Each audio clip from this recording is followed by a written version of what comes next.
étape de solitaire du Figaro, ça passe plus vite que 4 jours de croisière, tu vois. Pour moi, ça fait partie de l'un des 8000 de la chaîne himalayenne de la voile. C'est un format qui est fait pour nous mettre dans le dur et faire en sorte qu'on en chie, quoi. Enfin, je dis ça, je l'ai jamais fait encore, donc... Moi, j'étais sur la première épreuve de la solitaire du Figaro il y a 40 ans. Là, on a 2 générations, voire 3 générations de figaristes qui se mesurent. Par rapport à moi, il y en a 90% qui ont beaucoup plus d'expérience, donc ils font tous un peu rêver, quoi. Il me semble pas que l'expérience due aux cheveux blancs soit la seule garantie de succès et d'efficacité. Pas du tout. C'est vrai que c'est pas facile et j'ai pas trop de mal à l'imaginer. Oui, c'est complètement débile en fait comme activité, je suis d'accord.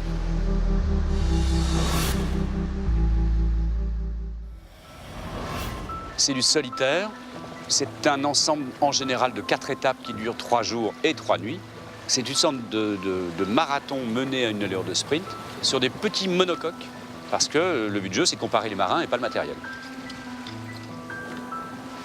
Alors c'est vrai que ça paraît bizarre parce que c'est tout petit, les bateaux, le parcours est tout court, on se dit le Vendée Globe, ça doit être beaucoup plus dur. Et c'est ce qui est fascinant.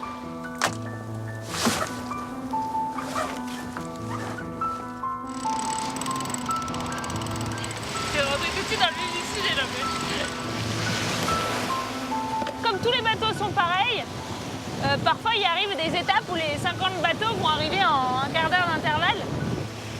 Et donc ça se joue à des toutes petites choses et chaque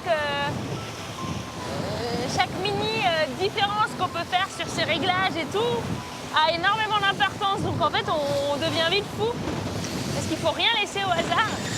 Alors même qu'on dort par tranche de 5 minutes ou 10 minutes si on a de la chance.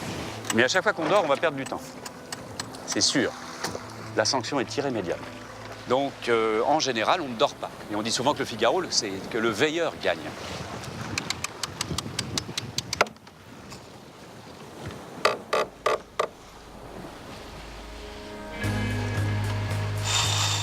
Tous les 12-15 ans, il y a un nouveau bateau qui sort. Les grands noms ont envie de venir le découvrir. Et du coup, ils viennent jouer avec les petits nouveaux comme moi.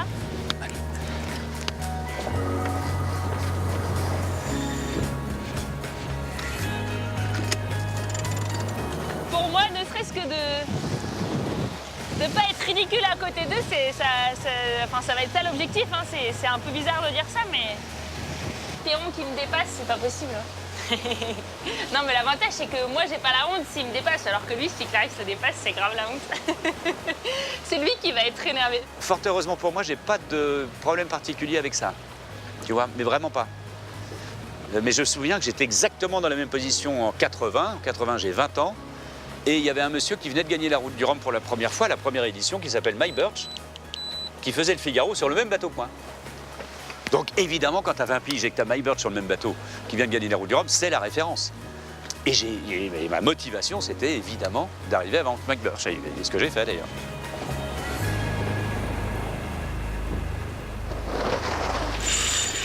Mon rêve sur la Figaro, c'est d'arriver à la fin des 4 étapes en me disant que je me suis bien battue et que j'ai emmerdé les vieux loups de mer.